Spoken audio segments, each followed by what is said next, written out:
Aaron Tuttle here for Ferguson Roof Systems. For 43 years, Ferguson Roof Systems has been protecting Oklahoma's homes and businesses with quality roofing services. Their goal was to be the most honest and dependable roofing company in the state, all while providing free services such as lifetime labor warranty and annual inspections. Well, mission accomplished with thousands of client testimonials, an A+ Better Business Bureau rating, and a 5-star rating on Google. Look, the weather gives you enough to worry about, so why worry about who to trust with your roof? Call Ferguson Roof Systems today or find out more at fergusonroofsystems.com.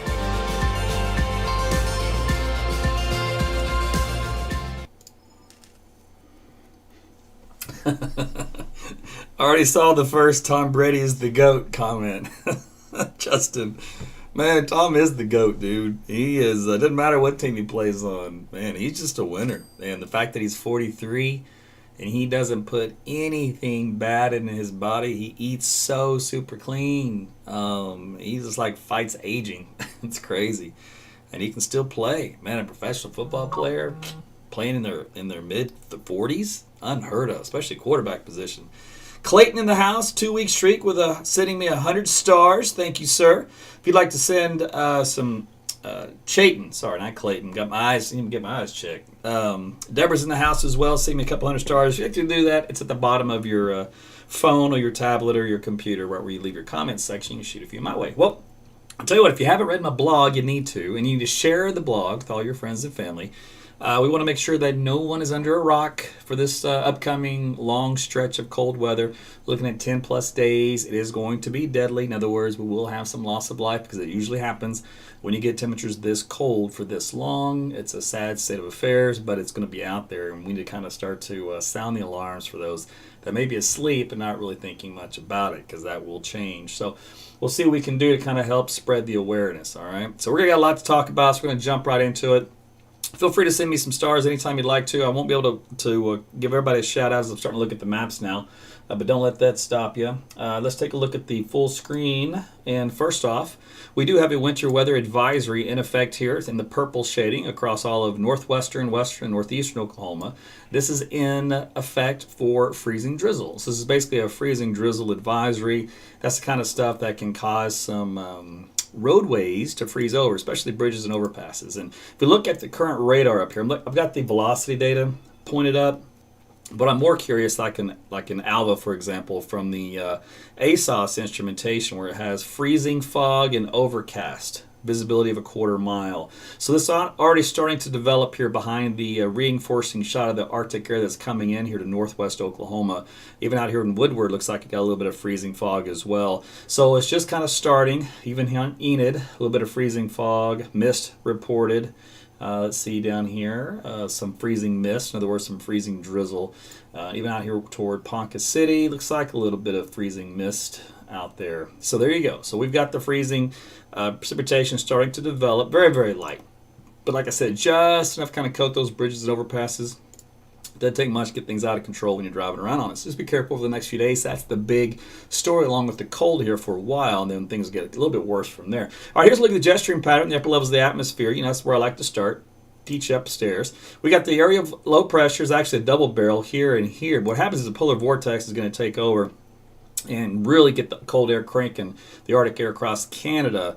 And then the position of where this low ends up being is how cold we get. All right, if it stays into central Canada, we're going to get cold. If it's out here in the west central Canada, we're still going to get cold. If for whatever reason it would have jawed off to the east, that's when we moderate quite a bit. So it all depends on where this thing eventually lays. And the models are all over the place. There's a new trend to try to get this thing to move to the west in western parts of Canada. But here's a look as we go through time animation. You can see it's got the low now trying to go. This is the new NAM model out here. All prior runs have pretty much had it in central Canada up to about Thursday, which is where this new model is beginning to take it. And what they'll do is kind of group the cold air underneath it, and I'll show you what that looks like here. What we'll also watch for, by the way, is the southern branch of the jet stream down here, kicking in a few upper level disturbances our way. Any one of these can cause some light winter precipitation, so we'll have to watch for that over the next coming days as well. All right, temperatures across the nation. Then we're going to go into local view. Just to show you, up in Canada, it's minus 30s. I think I saw some minus 40s over the next couple of days. It just stays cold up there, and then we get these reinforcing shots of this cold air that just dives southward here into the country. And so we kind of keep getting our fair share kind of reinforced every couple of days. So that's the pattern we're stuck in. It's not going to go anywhere anytime soon. So here's a look at the close-up view with the latest data to show you that the models are finally starting to pick up on that freezing drizzle. They're calling it a little blue here on the map, but there's some purple there. So what that basically means is the models are struggling to produce it, but they are finally showing at least something there. And that is the freezing drizzle that'll be developing behind and along the winter front. The Arctic air as it kind of comes on in for tonight and tomorrow. And it's going to be around a while. So as we head into, here's another little, where'd it go? I just saw a little patch here. Here's Monday evening. There's a teeny tiny little spot here. If I were to click on that, for example, show you what that looks like in a sounding, it basically just means in the upper levels of the atmosphere, the red and green lines are together, which means saturation up through about 1,000 meters up. And what that happens when that occurs, you get cloudy skies, freezing rain, and drizzle. So that's why that's going to be the forecast for the next several days. Just kind of keep that in the back to remind us to travel. Some days might be worse than others. Now, going through time, no major systems coming our way, but we do see more of that drizzle signal starting to develop a little bit better as we head into Tuesday night, Wednesday morning. So the model's really keying in on those overnight, early morning time frames for the drizzle to kind of get heavy. So you got to be careful. I can't stress that enough. It's not a lot. It only takes 100th or maybe 200ths to coat a thing in a black ice. And when that happens, it's trouble. Speaking of which, as a matter of fact, I've got a graphic for you for that. And I did put this on the blog as well. So here's a look at what black ice looks like. Obviously, you're not going to be able to see it very well. You can sneak up on it. You have basically no traction on it on no matter whatever kind of car you do have. It's just not fun to drive on at all. And of course, the bridges and overpasses freeze first. That's because there's no ground heat underneath, so it's surrounded by the cold air. And the freezing isn't uniform. Shaded parts can be icy while sunny parts aren't. Slow down before you hit the bridge. This is the key. This is what a lot of people miss out on right here. They wait till it's too late and they slam on the brakes while they're on the bridge because they realize, oh, people around me are slip sliding away. You can't do that. You gotta hit tap your brakes before you get to the bridge to slow down in anticipation of assuming there's going to be ice on it. And then you just coast over it. Don't do anything. Just keep 10 and 2, or 5 and 8 or whatever it is. Don't touch your gas. Don't touch your brake. And just coast over it. Now, if there's a situation where you got to panic and there's somebody spinning out, you've got to slow down.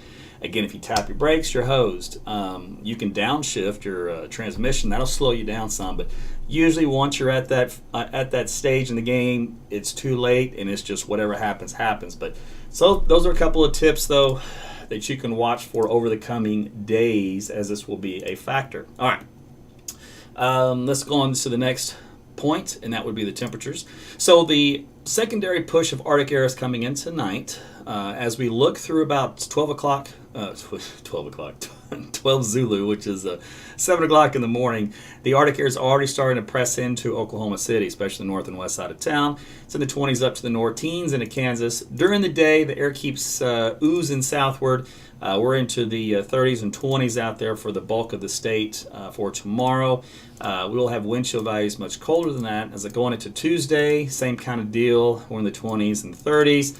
And then this forecast period goes into Wednesday morning, which is back into the upper 20s. So the first leg of this Arctic wave isn't as brutal as the latter leg will be. In other words, that's when the really cold stuff will be here. This kind of just sets the stage for us. Gets those ground temperatures starting to freeze over, get much colder, just kind of setting the stage for long term. Now, when we speak of long term, and let me look at this before I go. Yeah. Let me tell you what. Let me just a little sneak peek here. All right, so I can get rid of what our Monday looks like. By the way, there's the wind chill values for tomorrow in the afternoon to the teens to low 20s. So you're going to want to bundle up outdoors tomorrow. And this is long-term going into Sunday mornings. This is where the really cold stuff comes in. We're into the below zero numbers for actual air temperatures. When you factor in the wind on Valentine's Day morning, looks like that might be the coldest day of the stretch overall, with wind chill values in the negative teens and negative 20s. So the weekend is not messing around. We're not the only ones not messing around. Here's a look at temperatures up here in the northern of the U.S. into central Canada around Winnipeg and Manitoba. That's where that polar vortex, if it resides there, that's where the bulk of this cold air will be, where they've got actual air temperatures around minus 50. And with their wind chill values, it's up around minus 70 degrees Fahrenheit. I couldn't even imagine living in those type of conditions, but that's what's coming up into that vicinity. Also want to take a look at this little graphic here, which does show the global models and the ensemble runs, which is indicative of what we call I would say ice accumulations, but really it's just indicative of the freezing rain signal, only because it's going to be very, very low. For example, this is only a few hundredths of an inch each day, 1 to 2 hundredths, and again, that's nothing. That's just barely enough to kind of get things wet, but the signal goes all the way from tomorrow through the 11th. So again, that's all of next week, this upcoming week. So keep that in mind. I can't stress that enough. That's why I keep hitting it hard. All right, so let's go back into the long-term forecast temperature profile for us. And I'm just going to look at the new American model that just came in. So we'll see how it does. Of course, it's got the cold air initially. And it was the one that's been the most bullish on the cold air late week. So here we go into Thursday morning. All right, we've got 18 degrees. This isn't a wind chill. This is the actual air temperature. There's that single digits in Kansas. We're in the low 20s. Looks like Wednesday to mid 20s for Thursday afternoon, rather. On Friday, we repeat. We're back into the teens, looks like. Almost some single digits up there across the border. Of course, Kansas, definitely Missouri as well. And then here's Friday morning. We're in the low teens. Friday afternoon, we're in the low 20s. And this is, again, not wind chills, actual air temperature. And then for Saturday morning, it's got it right about 17 degrees for a low here. Some more cold air, secondary surge. Who knows what number of surges this one is. For the Arctic air up here in Kansas, that's going to be backing in here to northwest Oklahoma. So that's how it kind of gets colder as the week progresses in towards the weekend. Now, it doesn't have Valentine's Day in it yet. The data's still coming in, so we can look at that when we finish up here tonight. But I want to show you how the wind chill values are affected. That's what we're looking at now. So let me start on Monday. The wind chill values will be in the teens and 20s. All right, so we'll go ahead to Tuesday. Same kind of idea. See, they're single digits for wind chill values on Tuesday. That's nasty. All right, let's go to Wednesday.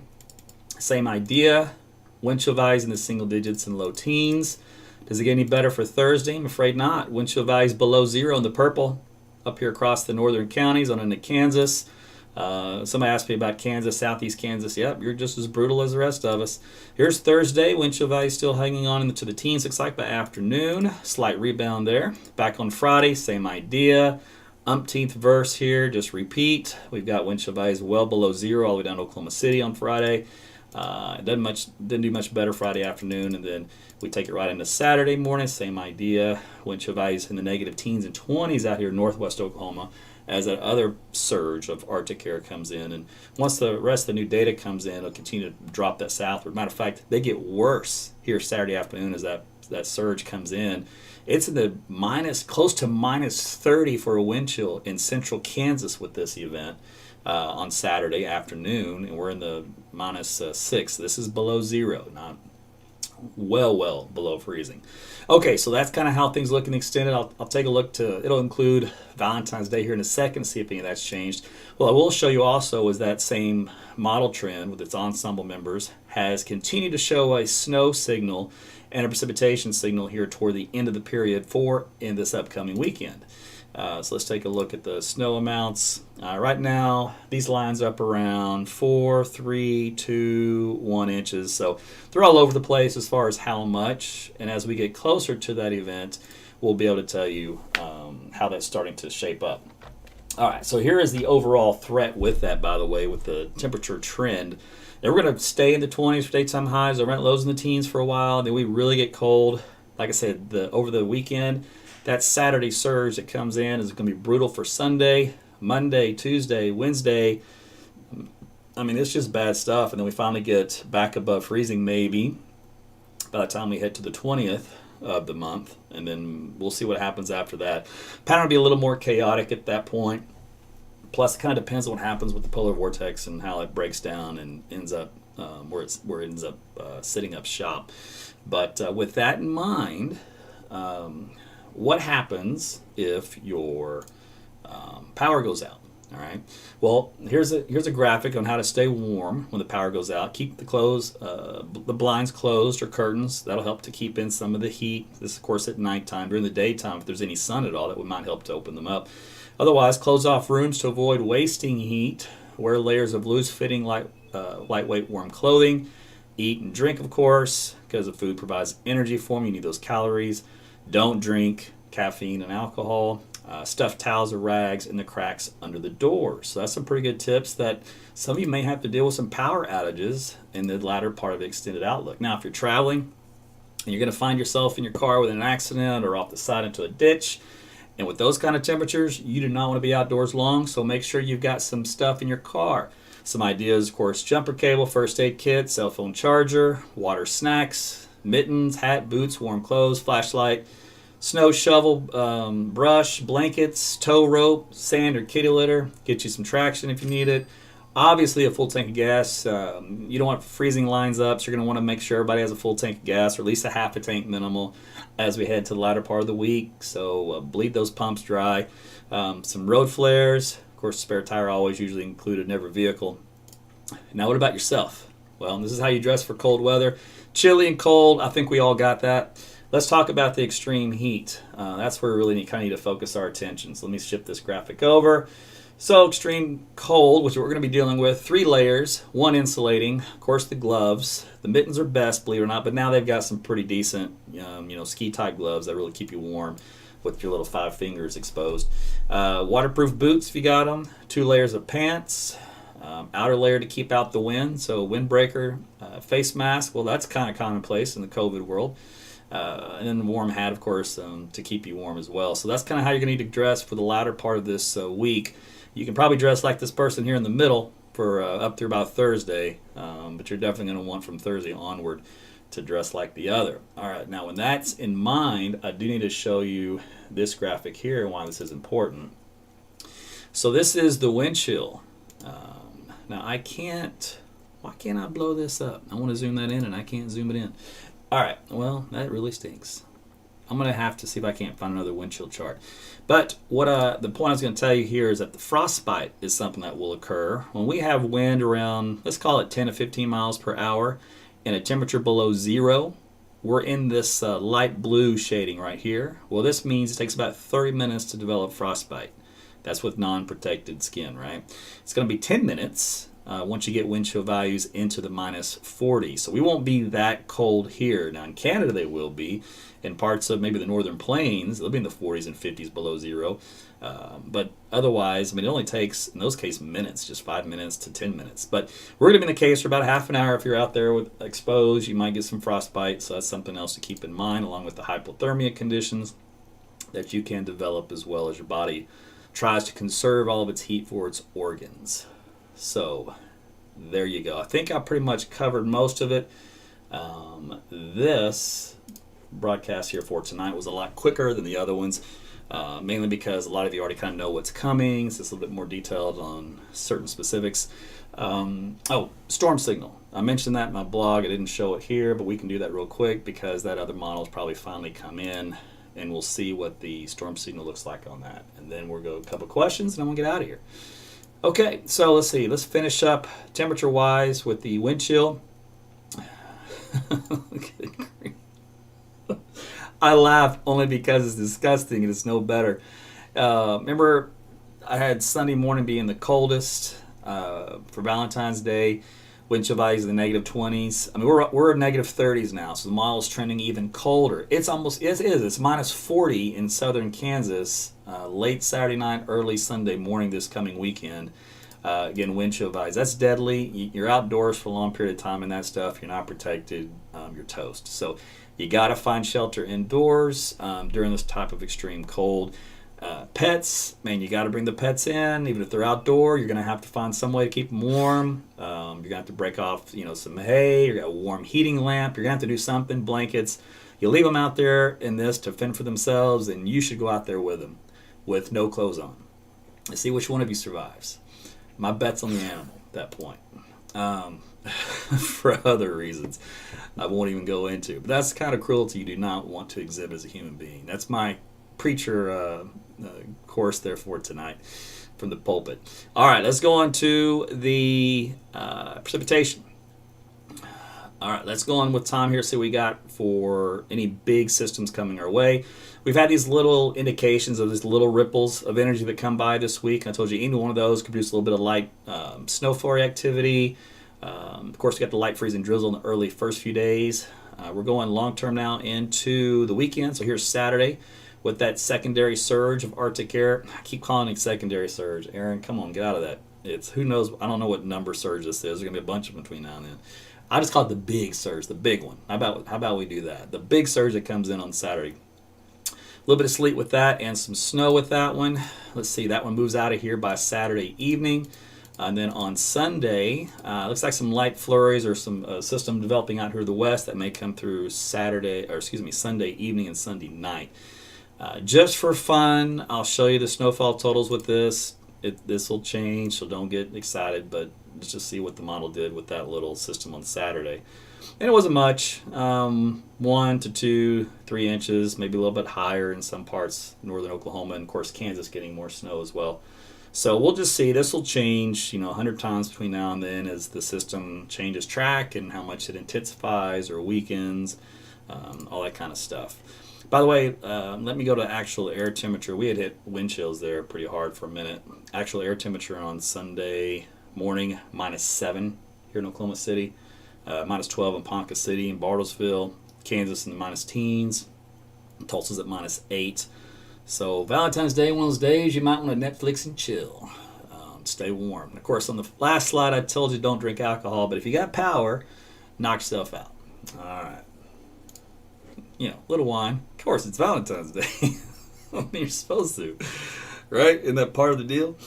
I'm here. Larry pretty much said it. There is a special place in Hades for people that leave their pets outside and stuff like this. I know. I know cattle. The cattle is not an issue and that kind of stuff. And now, of course, the ranchers and stuff will provide some protection for them. But we're talking about dogs, cats, the pets you kind of have around the house. Those kind of things. Obviously, the other wild animals, somehow they make it through. Squirrels and rabbits, whatever, they go burrow and find cover. I mean, they're made for that. But you don't want to leave your little 3-pound Yorkie out there in it, that's for sure. All right. Also, mention this in the blog. If you haven't read it, make sure you read that, share it on your Facebook, Twitter, etc. But kids in ponds, trust me, I know I was one of them. Anytime we were in a long stretch of cold weather that froze those ponds over lakes, for some reason you'll want to go out there and test it. I know because I did it. It's dumb. I was lucky. There were a few times where it did the old cracking, and I was like, oh, and I got off, but dumb, I'm here to talk about it, tell about it, but I could have easily not. So we're going to have some issues like that coming up at the end of the week, into the next weekend, with a lot of these bodies of water freezing over. So give your kids a good stern talking to, and play role model parent of the year. All right, so that's something else I wanted to bring to your attention. Okay, so oh man, is that all that was? I was looking at the model while I was talking to you. I had a high of 4 on Sunday now, as in 4 degrees above zero.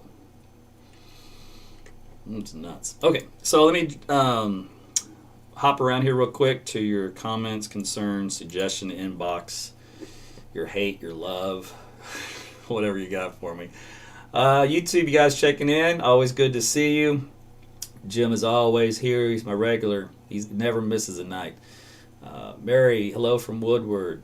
You bet, Mary. You guys probably just have a little bit of freezing drizzle up there. Give me a live report. Brian, good evening.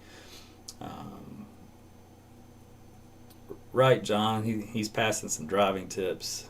And Jennifer, I'm with you.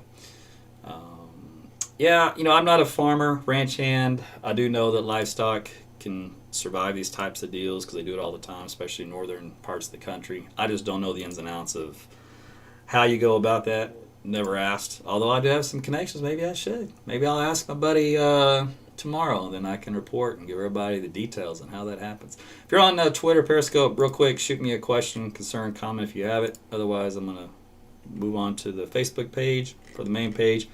Patrons, Mary wants to know, we're not getting lives here anymore. So Mary has been out the last few nights where we've discussed it. Facebook is logging my live broadcast as a marketplace ad. I don't know why. It clearly says live broadcast, and it's clearly a video, so I don't know what's going on. I got to get with them and my software guys to figure that out. And that may take a minute.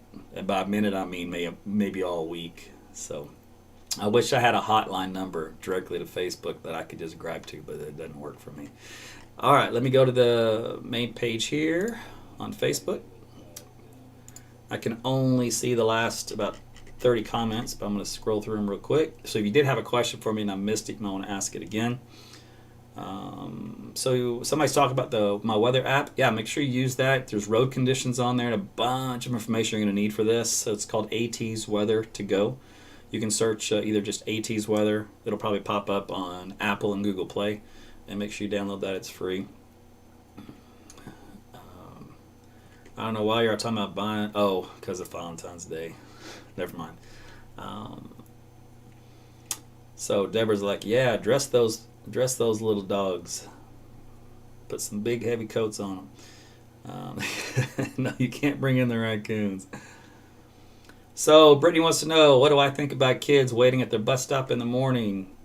All I can say is bundle them up. Don't be that parent that lets them go out there with nothing on, because that's bad news. Tornado weather. Kimberly says tornado weather's looking better right now. I don't know about that.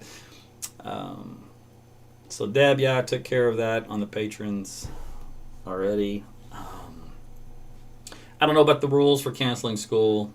I've got no idea. That's up to the superintendents and all that stuff, and I don't get into that. So you might just check on the websites for them, or your phone number, or email distribution, whatever they send out, to keep you updated. That's always my answer for any school-related questions. You're welcome, Clint. Angela, we have to drive to California Sunday. Well, make sure you got your car full of stuff like we talked about. You bet, Michelle. Everybody's got plenty of time to prepare for this deal. So Nancy says her man will be out checking on the cattle every 2 hours. Joel, no, I do not have Zuckerberg's home phone. Yep. If I did, he wouldn't like what he heard. No, I'm just kidding. Let's see. Channel 4 has a high of 44 on Sunday. Well, good for Channel 4. That just means Channel 4 is going to blow it. 44? That's a pipe dream. All right. Let me see. What else we got? Hats and gloves. Yes, we do. Kimberly. Susan's worried about her chickens. Well, you better eat a few first. School's been canceled before this kind of weather. Yes, it has. Labor and delivery nurses going to be busy in November. So, all right. So Liz is also pointing out Channel 4 is a high of 44. So you guys know by now, there's a big difference in where you get your information. So I have no idea who's doing the forecast over there. I don't know, don't care, and I really don't comment really on what they're doing because I don't have time. I barely have time to do what I'm doing. But all I can tell you is prepare for the cold stuff. Doesn't look pleasant at all. Right now, the American model has been the model to beat, and that's been the one I've been going with this whole event since about a week ago. We started talking about it. Michelle's throwing me some 500 stars and clapping hands. Thank you, Michelle. Appreciate that. So if you want to shoot me a few stars, do it real quick, so I'm about to sign off for the night. We'll do some live updates off and on during the upcoming week. Usually I hit right about 9:15. That gives me time to get the latest model data in for short term in case there's something that jumps out at me. I really don't expect really much in the way of changes that I've been discussing for the last few nights. So if you've been watching me since, let's see, what are we, Sunday? Did this starting, was it Tuesday last week, I think it was? I haven't changed anything. Everything's been staying the same. That's the way I like it. I don't like large changes in the forecast. So what we'll do from this point forward is just kind of massage things a little bit and then start to get a little bit more specifics on timing maybe, or precipitation amounts. Well, whatever we can get more detailed on, we'll start doing that. So Mary's got the info on the school. If it gets too cold, the district will cancel. At least that's how Norman is. See, it's dangerous for the schools.